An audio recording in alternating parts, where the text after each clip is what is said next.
Open your Bibles to Genesis chapter 3.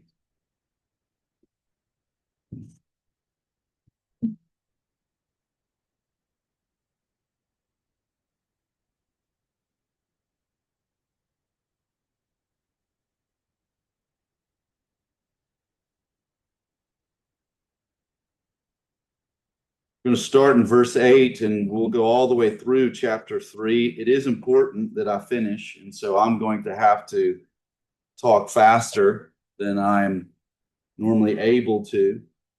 And it also is true that we're going to have to go over some very important truths that this passage teaches us that I'll probably double back to and give some more consideration.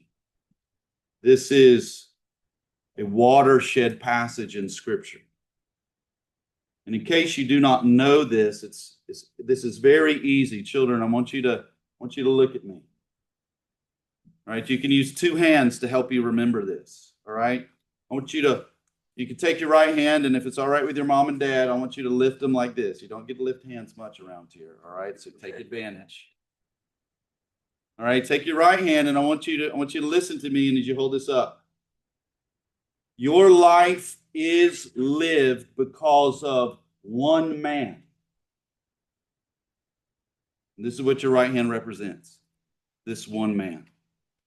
That everything that is true about you and everything that indeed is operating in this world is because of one man whom you're thinking about now is represented by your right hand. And that man is Adam. Your life is lived in light of and because of Adam's sin against God. Now I want you to raise up your left hand. But your life is also to be lived because of another man's doing. And it is Jesus who is the last Adam. And how everything that Adam lost for you in his sin against God in the garden, Jesus has rescued for you. And so you've got two hands.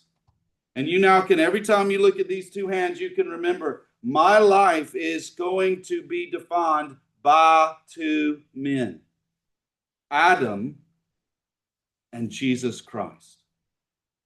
In order for you to know, though, now you can put your hands down. In order for you to know what Jesus had to do, you must first know, what did Adam do?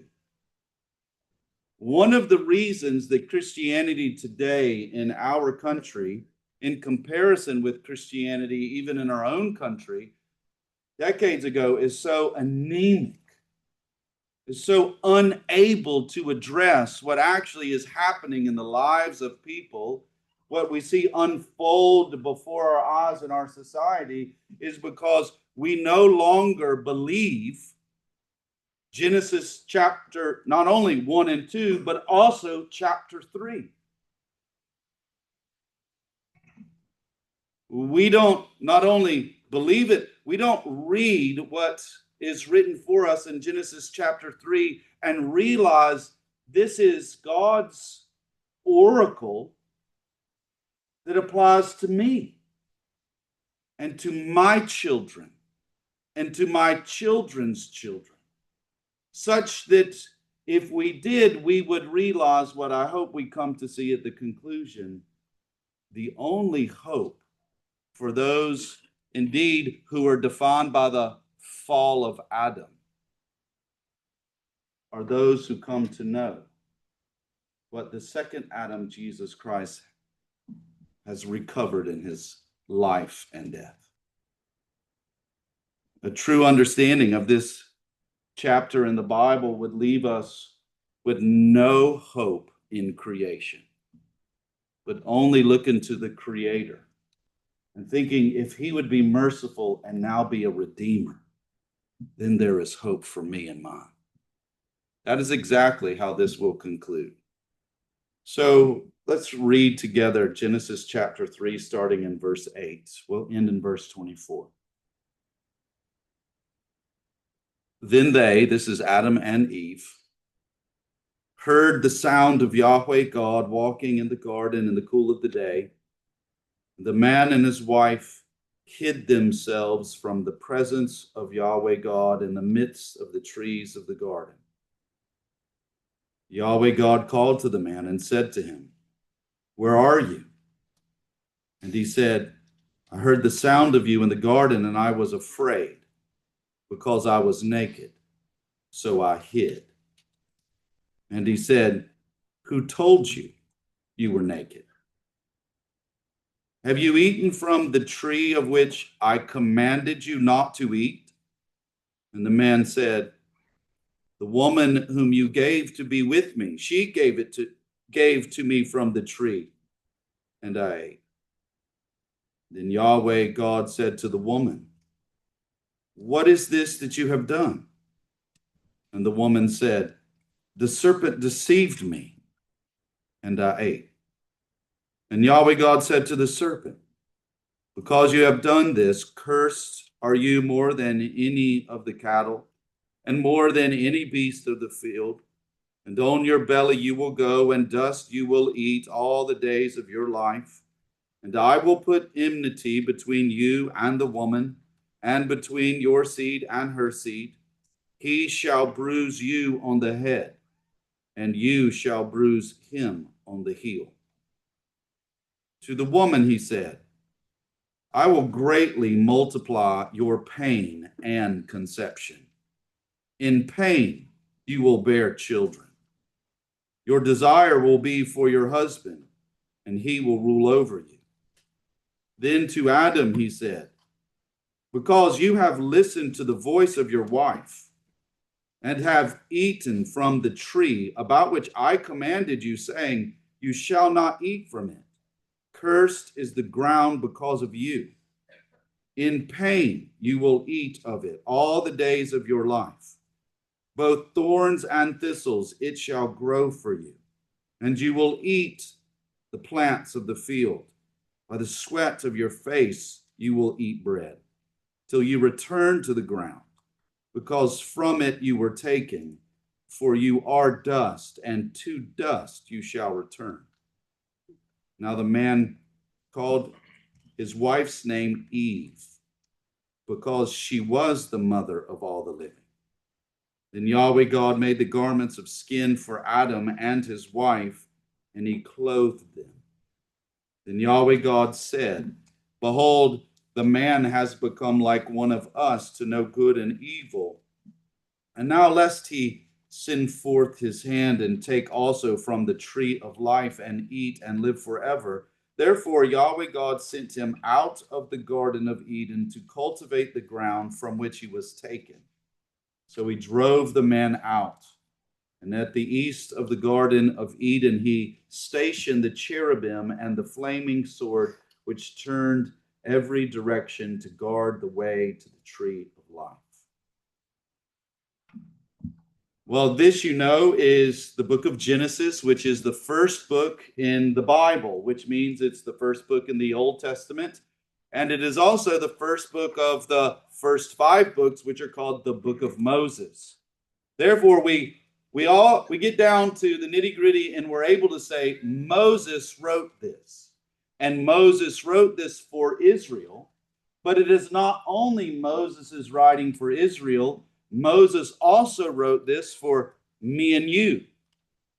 This is the introduction to the world as we have known it, which is the world as Israel has known it, and we must come to understand it. The God that Moses is presenting to us, and he is using very carefully Yahweh God, as opposed to just God, indicating for us what Moses will go on to write is the covenant name of God in relationship to his redeemed people. This name Yahweh is revealed when Moses goes representing Israel at Sinai, and he asks, what am I going to say? And when he goes to Pharaoh, he is told who he will say he represents. and it is Yahweh. This enables us to understand something. We have seen that Yahweh is the creator. Now we will see that Yahweh is the judge. We will also see Yahweh will be the redeemer. The God of creation is the God of the relationships that now begin to unfold after Adam's fall. These covenants where Yahweh initiates a particular relationship according to terms, and Yahweh now is working in humanity, in history, to bring about the recovery by way of redemption of what we now see Adam lost. Therefore, it's important for us to know when we think about the God of creation, and we rightly argue of the importance of understanding that God made you and God made everything, and therefore your life is for God's purposes. It is also true that we also have to argue God is your judge. Your life, in that sense, is seen by God. And in that case, you need to understand that your life is lived before God's face. And the greatest question that you could ever come to ask of yourself is, what does God think of my life? We will see that God, as a holy creator, is also a righteous judge. And though he will make promises that are only based upon mercy and not merit, we will see that God does not excuse sin, but judges it.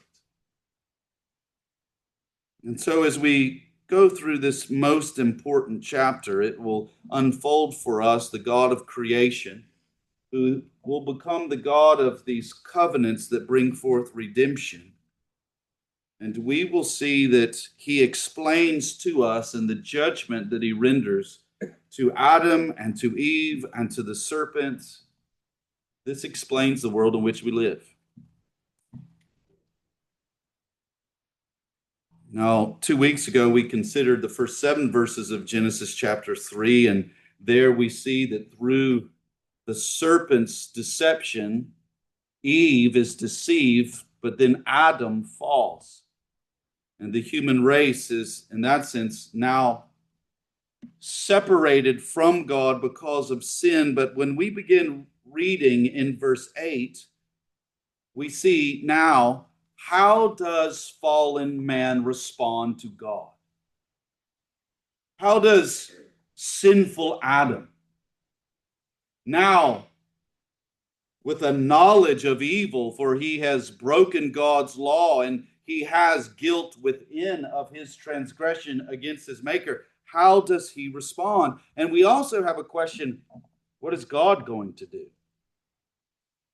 We remember in verse 16 of chapter 2 that God told Adam that when you eat of the fruit of the knowledge of good and evil, you will surely die. Well, Satan, that ancient serpent, lied, and he has been lying ever since. And he said, you will not surely die. You will become like God. And so as we come into verse 8, we also are wondering, how is God going to respond? Well, here we will make 3 points, take us through these verses. First, we will see that God confronts Adam and Eve. Then God condemns Adam and Eve because of their sin, and then God covers Adam and Eve. So if you check out 3 points, some alliteration in there, you can come back in and out. If you're taking notes, this might be the main 3 points that you can write down that can anchor you. First, let us see God confronting Adam and Eve in their sin. We are able to see that indeed the serpent is a liar. The promise that they would surely not die, but they would become like God, indeed is not true. The devil did not deliver on his promise. He never does. Just in case you're wondering about that, you need to understand here is the answer to the question. The devil will never keep the lying, what seems like invitation that he baits you with in temptation. You need to understand all that the attraction is sort of the bait hiding the hook. And now what we're able to see is that indeed Adam and Eve are not like God. They find God is walking through the garden because they were familiar with this. They knew the sound of God walking through the garden. And here, verse 8 tells us that they heard the sound of Yahweh God walking in the garden in the cool of the day. And if you had become like God, would you run from him? Would you hide from him? Would you, in your own works, insufficient as they are, seek to cover yourself from his gaze, knowing that indeed you are not like him, for you are guilty?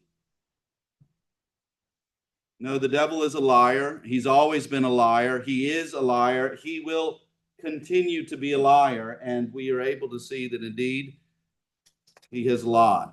Adam and Eve are not like God. Now, he did and he does have a kernel of truth in what he says. They do have a knowledge of good and evil. They had a knowledge of good, for they knew God. And God is good, and they lived in God's creation, and everything that God had made, God declared to be good. But now they know evil, for they had done evil. This is a quick question. You don't need to answer it out loud, but children, let me ask you, what is the greatest evil in the world? The greatest evil in the world is sin. The greatest evil in the world is breaking God's law. That's the greatest evil in the world. See, they have broken God's law. They have done evil. They now have an intimate knowledge of what it is to be an evildoer. And how do they respond to God, who is holy, now that they know that they have done evil? Well, it tells us, and we don't need to miss, though simply stated, the significance of this. The second part of verse 8 tells us that the man and his wife hid themselves from the presence of God. Do you see what sin did and what sin has done? It separates us from God. But please notice that this is a response of now the sinful man, the sinful woman. Adam is now fallen. Eve is now fallen. And this is the new way of living for fallen Adam and Eve. Instead of fellowship with God, instead of going to God and communing with him in the garden temple that he made for them to enjoy his presence, now they hide themselves from him. They flee from God. Do you know what an apostate is? An apostate is someone who, for every ability that we have to see, does someone know God? Does someone have fellowship with God? Does someone worship God? Does someone believe God? Does someone enjoy the blessings of God? From our human vantage point, an apostate is someone who once knew all of that and they have departed. See, what we read in verse 8 is not something that we might, because of our bad theology, interpret to be, oh, this is just sort of like an innocent little child when they disobey. See, if that's the way you render your child's disobedience, that shows your bad theology. Your child doesn't disobey because he's innocent. He disobeys because he's guilty. He sins because he's a sinner. See, Adam is an apostate. Adam runs from God, not to God. Adam hides himself from God. This is what sin has done to the relationship between God and the man, God and the woman. We need not to make any mistake about the consequences of sin. Sin leaves us separated from God, and we don't want to go to God. Our native disposition, because of the first man that our life is lived in light of, Adam, is we are by nature apostates. The human race does not have any sort of like suppressed desire to love and serve God. The only thing that God, in his common grace and through his law and through fear of consequences that may be suppressed, is our evil. The speed with which we may run from God, that might be suppressed, but there's no suppression of any kind of desire to return to God. Adam is our father, and he hides himself from God as God walks in the garden. This answers the question, how does fallen Adam respond to God? He flees from him and hides himself from us. I encourage all of us, if you have any confidence in yourself, in your flesh, and who your daddy is or your mama is and who they descended from, you just keep taking that back and you're going to find this man. And you do not need to have confidence in this man. You do not need to boast in any way in your flesh, for it is nothing but the flesh of fallen Adam. If you look to yourself, you should conclude it is hopeless. But verse 8 leads us to verse 9, and now we see that Yahweh God, the covenant God of his redeemed people, the God indeed who initiated with Abraham a covenant relationship that would bring forth a blessing not only to Abraham's seed, but to all the nations. The God who makes covenant with Israel, stiff-necked as they are, that through them he would bring a king. And we just read of Psalm 2. Nope. Psalm 2. That indeed this king would come and he would conquer all of the nations, and yet he would be a refuge to those who come to him and kiss the Son. This same God, Yahweh, now in the garden, we know he calls to the man and he said to him, "Where are you?" Now, children, we would read this and we might think, well, was God ignorant of where man was? Did God not know that he was hiding in the midst of the trees? No, God knew. God's not asking questions because God needs answers. God is asking questions because he needs not only for Adam to bear his heart before his judgment, but also that he might expose for Adam the truth of his heart. Questions are therefore asked of Adam, of Yahweh God, but do not miss the fact who goes after the sinful man. Who pursues the fallen woman? Yahweh does. C.S. Lewis is right when he says the hound of heaven found him. Here we, in that sense, see Yahweh God indeed could be likened to a sheepdog, and he is going after his lost sheep in the garden, calling out to him. Parents, you use this, don't you? Where are you? Because what do you want to know? Are they going to lie? Or are they going to tell the truth? Are they going to continue to conceal what it is they think they can get away with? Or are you going to give them an opportunity now? Will you step forward and admit what you have done? Accept the consequences that you deserve.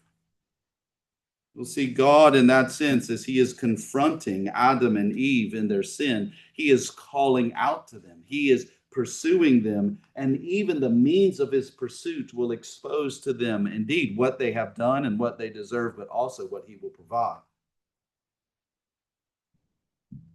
Where are you? Now, in the confrontation of fallen Adam and fallen Eve, we will see that this is our new way. He said to him, I heard the sound of you in the garden, and I was afraid because I was naked. And so I hid. Now, we should maybe have still ringing in our ears Genesis chapter 2, verse 25, and it was exactly the opposite of this. Genesis 2, verse 25, Moses concluded with they were naked and they were not ashamed. Nakedness was not any reason for Adam to be ashamed when he was in the presence of God and with his wife. Now, only Adam can ever say that that was something that he had come to know. All of us can never say that that has ever been sort of our status of nakedness. Now, in very precise languages like Southern English, we're able to make distinctions with like slight, pronunciations. Like there's a difference between being naked and being naked.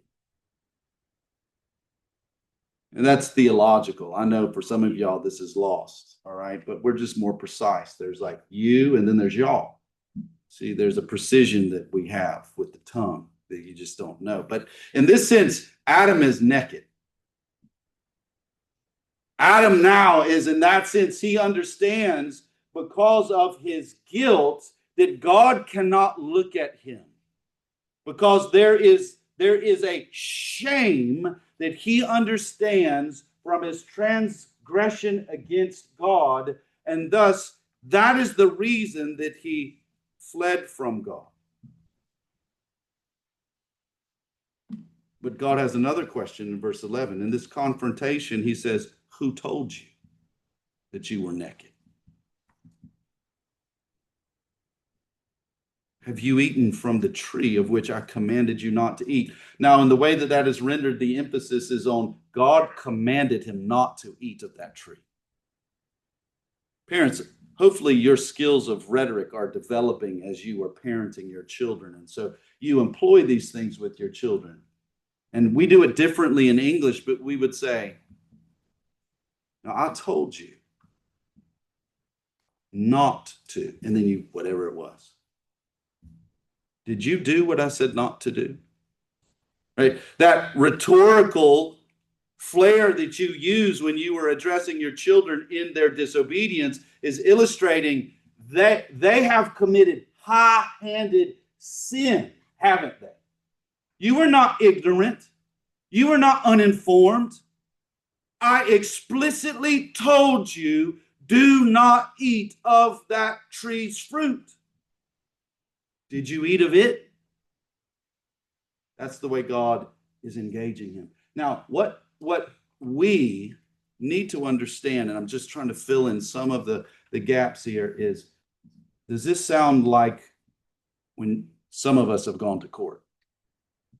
And it's not paternal, right? If you're just wondering, the judge is not your father. He doesn't love you, and he's not going to act like it if he's a good judge. But does this sound like or even sort of look like a courtroom? Or does this seem more like a father searching for disobedient children, engaging them in these questions so that he might expose for them what is going to instruct them to be true about them? Which one does it sound like to you? It's a father. See, indeed, God is going to confront and condemn Adam and Eve, but then he will cover them.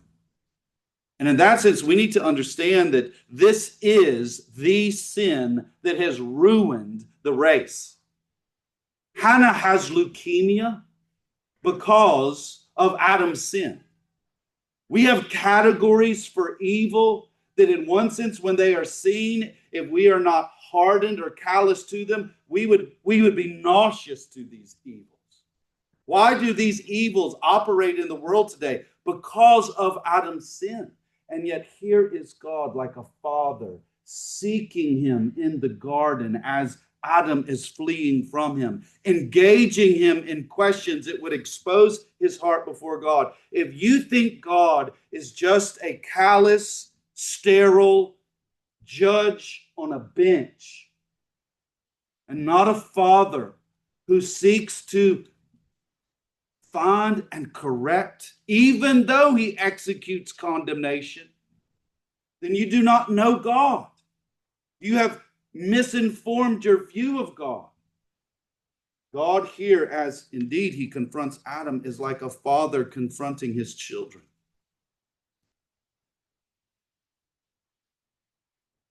And the question asking about how did Adam know that he was naked, verse 12 gives the answer.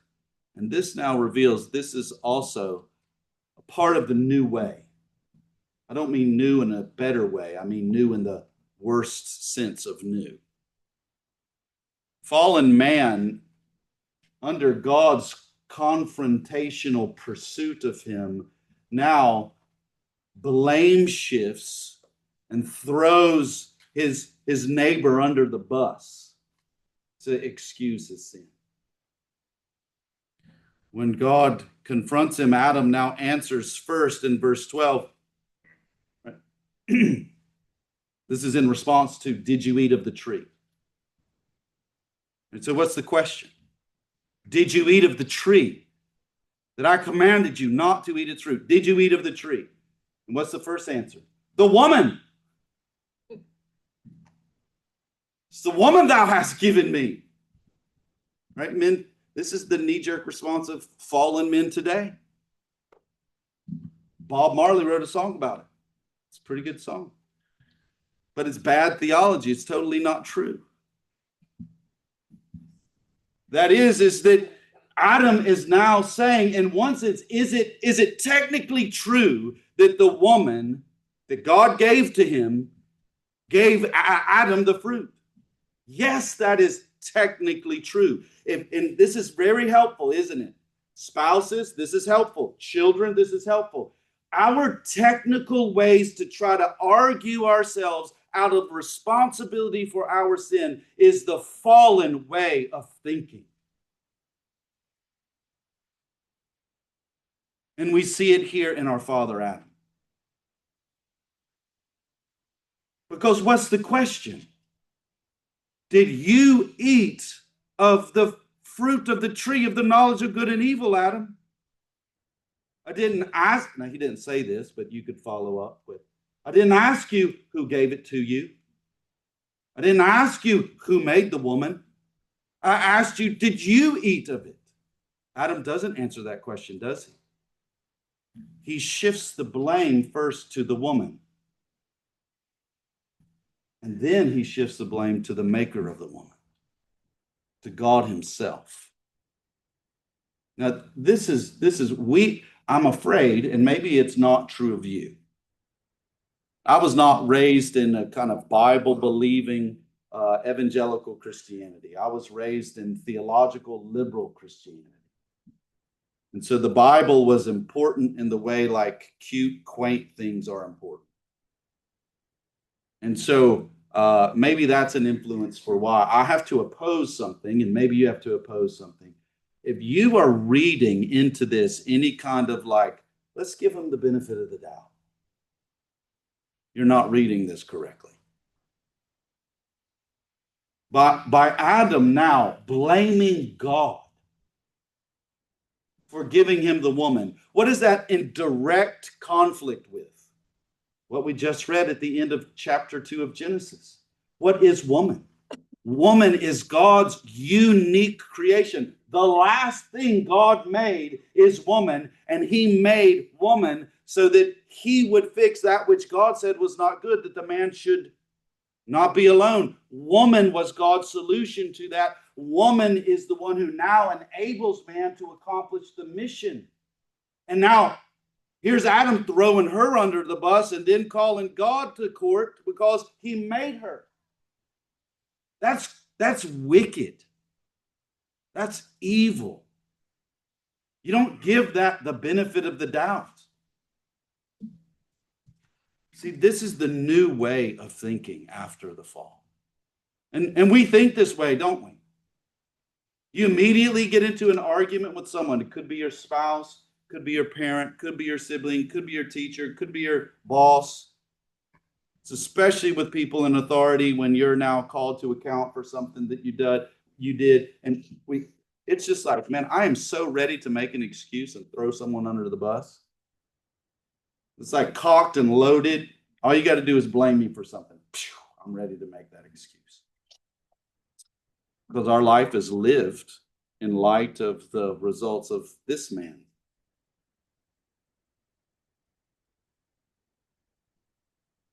Eventually, God is effective in his confrontation. And so what does Adam, not at first, but what does he finally admit? And I ate. He did sin. He did do what God commanded him not to do. That is why God confronts. If God is chasing you right now, you need to understand you need to stop running. You need to stop making excuses. And you need to own up to your transgression against God. You need to look at his law. You need to look at him and you need to say, I ate. If you will not do that, you need to understand God's got no cover for you. First, you have to be confronted by God with his law, and you need to confess your sin. God now turns to the woman, and Yahweh God says to the woman, what is this that you have done? Now, another way that this is rendered, and sometimes spoken language can be more effective. I'm wondering if God raised his voice or if God actually quieted his voice. I'm not sure, but he's very emphatic about what he is saying here. It may be something like this. Do you know what you have done? I think he probably raised his voice with Adam, but I think to Eve, he quieted his voice. Do you know what you have done?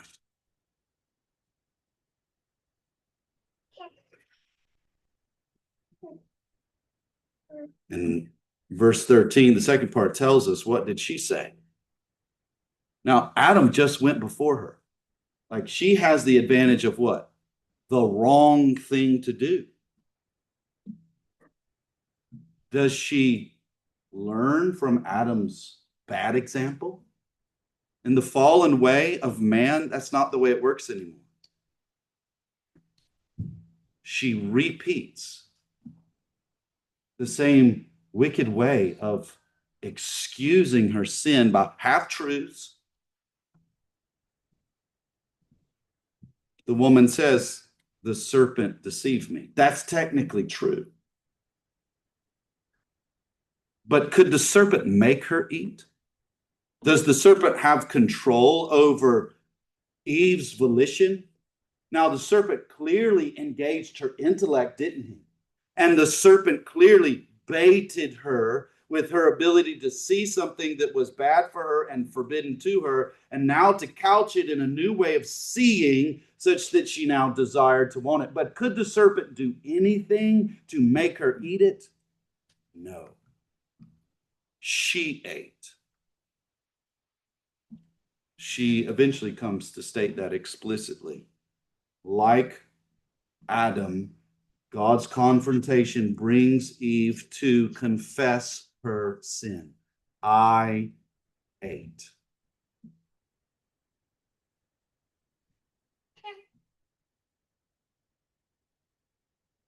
Now, verse 14, God turns to the serpent. And here we are able to see that he doesn't ask the serpent any question. Why is that? God confronts Adam and Eve. He asks them questions and he lets them answer so that he might expose their heart, not because he needs to know it, but so that he might show them what they have done, so that they might confess their sin, so that they might see their only hope now is maybe God will be merciful. But God doesn't redeem serpents. God doesn't save Satan and demons. And he doesn't engage them. They were not made in his image to enjoy his presence and to worship him. They were made as angelic beings to serve him in perfection. And any and all rebellion against him is only met with eternal judgment. And so the serpent is not asked a question. Now God launches into what are technically oracles. They are judgments. And this is our second point. God condemns Adam and Eve's sin. But he first condemns the serpent. Yahweh God says to the serpent, because you have done this, cursed are you more than any beast of the cattle, and more than every beast of the field, and on your belly you will go, and the dust you will eat all the days of your life. Now, if it was just verse 14, we would really struggle with, I think he's cursing a literal animal. And we may therefore think like, therefore, that's why snakes move around on their bellies. Or maybe glass lizards, I'm not sure. All right, but verse 15 now reveals something to us that enables us to understand this is not God just dealing with a particular creature. Because now what does he say to the serpent as a part of this oracle of condemnation? And I will put enmity, that is war, between you and the woman, and between your seed and her seed. He shall bruise you on the head, and you shall bruise him on the heel. God is not speaking to snakes. There is not an ongoing continual war between certain reptiles and women. Now, I imagine most women do not like certain reptiles, but that is not what this is referring to. This actually reveals for us that God's condemnation of the serpent is God's condemnation or judgment of Satan's activities through this serpent. And this condemnation is not like a law, right? Condemnation, for the record, is a judgment. Law is a commandment. Do this, don't do that. Condemnation is you are guilty and this is your punishment. See, this is God giving a condemnation to the serpent. And in this condemnation, we learn that there is a continual, ongoing war, enmity between the seed of the woman and the seed of the serpent, which is not referring to little reptiles, little snakes. It's referring to people who do things like whatever the assassin chose to do, and for whatever reasons he chose to murder Charlie Kirk. It is these ideas, ideologies, doctrines, actions, attitudes, enterprises, desires that are opposed to God, that operate, yes, within demons, but also within fallen human hearts. Those are the serpent seed. And there's going to be war with them against the seed of the woman. Now, seed of the woman here might seem like that could be plural. That could mean her descendants. But it also, the same word can refer to an individual seed. And what helps us to know the difference is what are the pronouns that are used to describe the seed of the woman? Well, they are singular. He shall bruise you on the head. And then you shall bruise him on the head. This condemnation includes the promise. Many people call this the first promise of the gospel. If you play Scrabble or want to impress people with nerdy theology words, you can say the proto-evangelion. Ooh, all right. Does it do anything for you in the real world? But nonetheless, here we do see this is a promise that there is coming one from woman who will destroy the serpent seed. Now, this is given in an oracle of condemnation. See, this is another thing we learn about God as he is bringing his confrontation and then executing condemnation, even with justice, he mingles his mercy.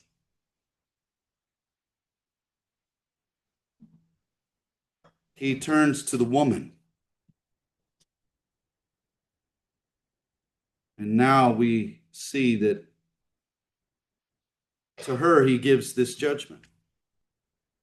It is the curse that is indeed implied to Eve, but it's applied to all of you women. It has been applied to every woman since Eve. And there's three components to it. First is there is multiplied pain. Now, if you're reading the ESV, you see that they made an interpretation, and they may be right. I disagree, but they may be right. They put together, technical word would be squash. All right, they squash together multiplied pain and multiplied pregnancies as one thing. So they say multiplied pain in pregnancy. That's what the ESV's rendering is showing you. This is their interpretation. Where the way, and this would be the King James, brings us out in the literal way that it's rendered, the Legacy Standard. I really appreciate this. They do this too. And there we're able to read this. I will, that is Yahweh, I will greatly multiply your pain and conception. Therefore, I think that the curse includes God multiplies the pain of everything that is involved with conceiving a child, birthing a child, raising a child. They're lying to you if they act like if you get married and you just think some kind of romantic thought, then you're just going to have children. Again, we've noted that is God's will for some of you. But for many of us, that is not God's will. It just doesn't happen just because you're faithful to your duties. And why is that the case? It's because of this curse. Why is it also the case that many women, they do not get to see their babies outside the womb? It's because of this curse. Why is it that really until very, very recently, at least half of a family's children would not make it to adulthood? It's because of this curse. Now, antibiotics clearly have helped us in some of these regards, and I'm a big fan of them. But all of that is struggle against the curse. And one thing we need to understand, as an oracle, not as a commandment, it is not wrong of us to be able to do things that bring the kind of pain that comes from this curse, to bring it to a lessening effect. But we must always remember this: you're always fighting against the curse. There is no perfect solution in this world. If you have any utopian ideas of health and wellness and diet, you need to understand that you've got horrible theology. Because what has happened here is rebellion against God and the curse of the human race because of sin. The only recovery has to be redemption. And we're going to find in God's covering, what must redemption come through? Not something man can do. Something God must provide. A covering that God himself must adorn on man. We fight against this in pregnancies, in childbirth, and even rearing children.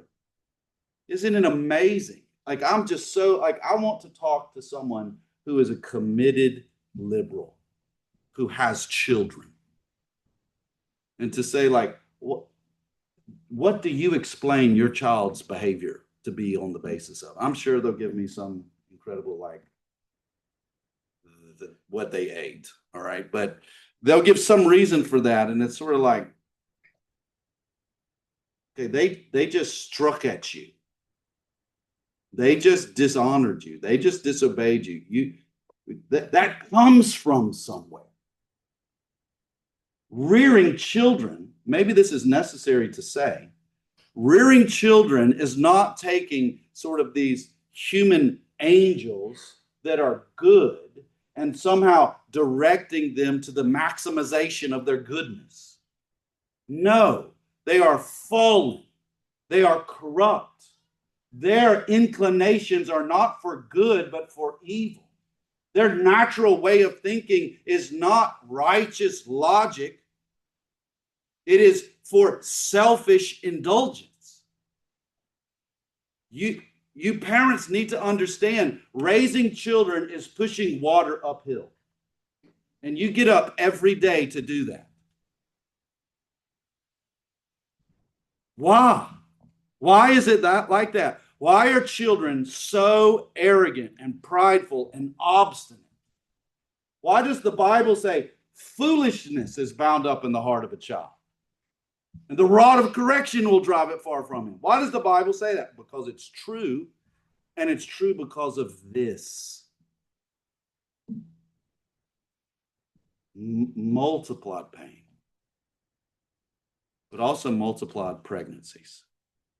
That is to say that now there are going to have to be more births because there now is death.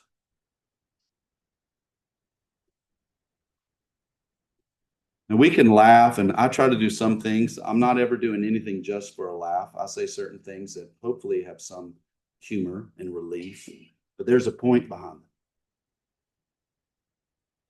There's no gain involved in this curse, and many of you have buried your children. This curse is real. God has multiplied pain, and God has multiplied pregnancies. You do live in light of this man's fall. You do live under these curses. And I would encourage you, you need to deal with this passage. You need to really reckon with what the Word of God says here, and you need to ask yourself, do you believe it?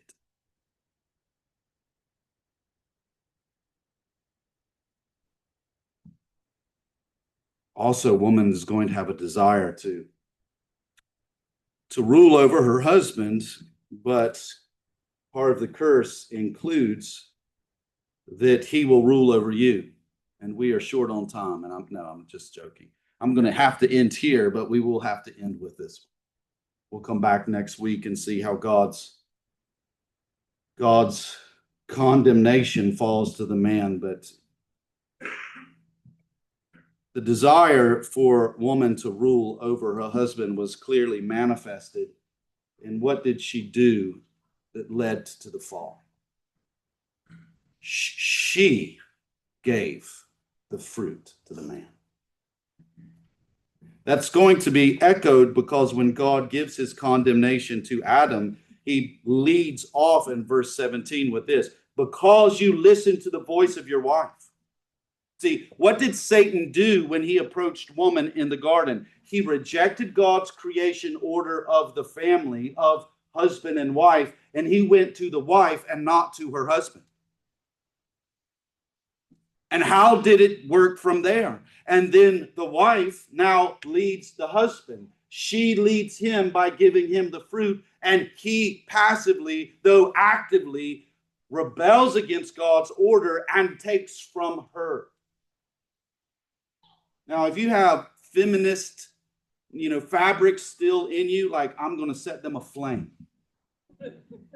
And you need to reckon with the Bible. I'm not trying to minimize. All of us live in a feminized culture. All of us are probably feminized to some degree that we should not be. But we all need to reckon here with clear biblical teaching here. Because woman sought to lead man, God curses her for it. And therefore, the curse is laid upon her such that it will remind her of her transgression. Woman, I don't think, this is slightly nuanced, but I don't think there's anything unique about woman that's not also unique about man when it comes to being insubordinate.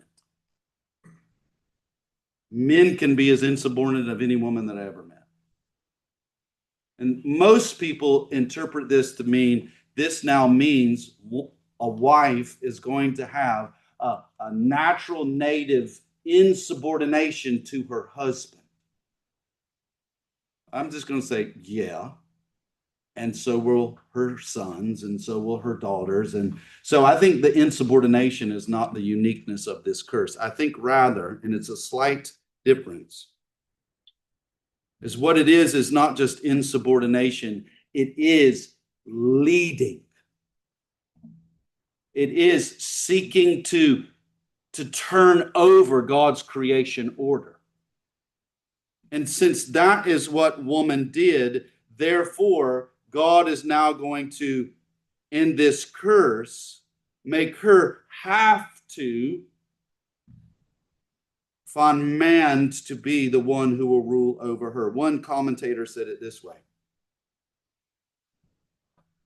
Since Eve wanted to rule over Adam in her action in the fall, God will have her to always be under him. Woman at her worst would be a nemesis to the man, and the man at his worst would dominate the woman. Because the woman prompted the man to sin and giving him something to eat by taking the lead in the relationship rather than maintaining the partnership, the man would have dominion over her. I think this is the best explanation of what this third portion of God's curse of the woman is. But not to leave on the bad news, but I can't deliver all of the good news. God does not stop with just condemning Eve, and we'll see Adam for their sin. God also covers. And just to sort of, in one sense, spoil what is going to come next week, when you look at verse 20, why would we need to be told what Adam named his wife after their fall and condemnation? Because we might interpret that the curse means that the race, the human race, the image of God, now will cease from the face of the earth. That indeed, if death has come to them and the curse has been laid to them, there is no hope.